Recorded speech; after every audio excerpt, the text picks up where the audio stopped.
கும்பராசி அன்பர்களுக்கு, இந்த கும்பராசியில பிறந்தவங்களுக்கு எல்லாத்துக்குமே பார்த்தீங்கன்னா மனோ வலிமை அதிகம்.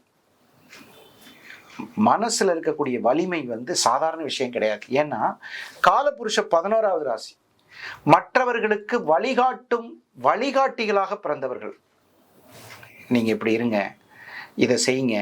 ஏன்னா கும்பத்தில் ஒரு கிரகம் இருந்தாலே நாங்கள் ஜோசியம் பார்க்கும்போது கேட்போம், உங்க வீட்டில் யாராவது வாத்தியார் இருந்தாங்களா, யாராவது ஜோசியர் இருந்தாங்களா? ஜோசியர் அப்படின்னு ஒரு நபர், ஜோசியம் அப்படிங்கிற நபர் கும்பராசிக்கு தெரியாம இருக்கவே முடியாது. நான் கும்பராசி சார் அப்படின்னா ஜோசியம் கண்டிப்பா பக்கத்து வீட்டில் ஒரு ஜோசியர் இருப்பார் இல்லையா? ஒரு ஜோதிடர் சம்பந்தமான நல்ல விஷயங்களை தெரிந்து கொள்ளக்கூடிய ஒரு பக்குவம். சார் நான் ஒரு கேமராமேன் சார் அப்படின்னா நீங்கள் ஜோசியம் எடுக்க போயிடுவீங்க. ஒரு எடிட்டர் சார், ஜோசியம் எடிட் பண்ண போயிடுவீங்க. ஸோ நீங்கள் பெரிய டிவியில் நான் வேலை செய்கிறேன் சார், அவரை தூக்கி கேமராமேனை தூக்கி அவருக்கு ராசிபலனில் போடியா அப்படின்னு சொல்லிடுவாங்க. கும்பம் என்ற கிரகம் காற்று ராசி. இந்த காற்று ராசி மார்க்கெட்டிங் பீப்புள்ஸ் நிறைய பேர் பார்த்தீங்கன்னா, நிறைய சம்பாதிக்க தெரிந்தவர்கள் எல்லாம் கும்பராசியில் நிறைய பேர் இருப்பாங்க. Marketing talent. உங்களுக்கு சம்பளம் எவ்வளோ வேணுங்க? சம்பளம் வேணாங்க, பெர்சன்டேஜுங்க அப்படிம்பாங்க.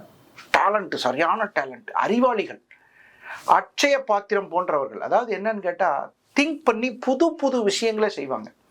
நிறைய பேர் பார்த்தீங்கன்னா கிராமத்தில் ஒரு பழமொழி சொல்லுவாங்க, தை பிறந்தால் வழி பிறக்கும் அப்படின்னு சொல்லி. அந்த மாதிரி அது என்ன அர்த்தம் அப்படின்னு கேட்டால், இப்போ மார்கழியில் நியூ இயர் பிறக்கும், அதுக்கப்புறம் தை பிறக்கும். அந்த தை மாசத்துல நிறைய முக்கியமான விஷயங்கள் வாழ்க்கையில் நடக்கும். அறுவடை நடக்கிறது, புதிய வீடு கட்டுறது. அநேகமாக ஜனவரி 26ஆம் தேதி கூட ஒரு வாஸ்து நாள் வருது. அந்த 26ஆம் தேதி நீங்கள் தாராளமாக வாஸ்து போட்டு வீடு கட்டிக்கலாம். இந்த மாதிரி நிறைய நல்ல விஷயங்கள். கும்ப ராசிக்கு குடும்பத்தோடு சேர்ந்து வாழக்கூடிய ஒரு அமைப்பு எப்பயுமே உண்டு.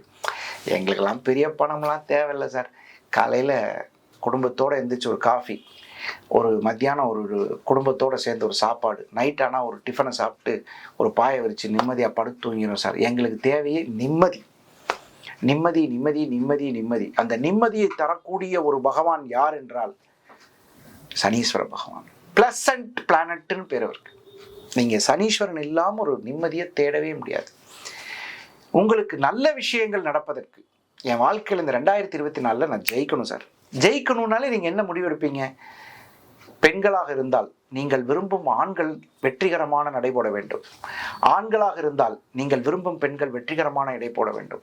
என் மனைவி நல்லா இருக்கணும் சார், என் தங்கச்சி நல்லா இருக்கணும் சார், என் தம்பி நல்லா இருக்கணும் சார், பக்கத்து வீட்டுக்காரன் நல்லா இருக்கணும் சார், முன்னாடி வீட்டுக்காரன் நல்லா இருக்கணும் சார், என் கூட படிக்கிறவன் நல்ல மார்க் வாங்கணும் சார். இந்த மாதிரி உங்களுடைய பிரேயர்கள்.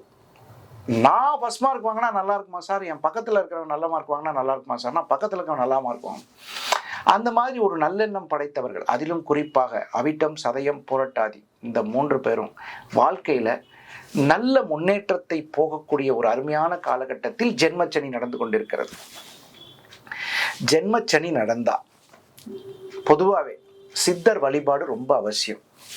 நீங்க வணங்க வேண்டிய சித்தர் எல்லாருக்கும் பசியாற்றிய, எல்லாருக்கும் ஜோதி வடிவமாக்கிய அருள்மிகு வள்ளலார் பெருமான். சொல்ல வேண்டியதே இல்லை. உங்க அமைதி, உங்களுடைய ஆன்மீகம், உங்களுடைய பொறுமை, உங்களுடைய நிதானம், இவையெல்லாம் வெற்றி படிக்கட்டுகளாக மாறுவதற்கு வள்ளலார், அந்த வள்ளலார் தெய்வத்தை வணங்க வணங்க, சித்தர் மகானை வணங்க வணங்க இந்த 2024 அற்புதமான நல்ல பலன்களை கண்டிப்பாக அடைந்தே தீருவீர்கள்.